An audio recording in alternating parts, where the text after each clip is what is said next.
في خبر عاجل الآن، توفي داخل القحطاني متأثرا بالمضاعفات الصحية التي لحقت به بعد الحادث المروري الذي وقع في منطقة حائل، وذلك بعد قرابة شهر من تلقيه العلاج داخل المستشفى ليلتحق بصديقه عبد الله بن مرداع القحطاني المعروف باسم أبو مرداع الذي توفي في الحادث نفسه.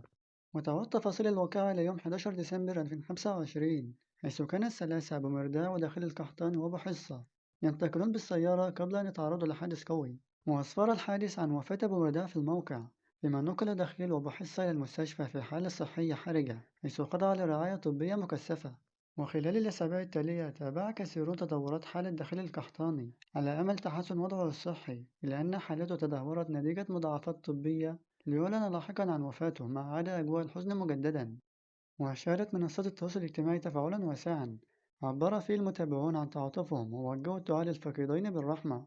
مؤكدين تأثرهما الكبير ومحبة الناس لهما، رحمهما الله وجعل مثواهم الجنة وإنا لله وإنا إليه راجعون.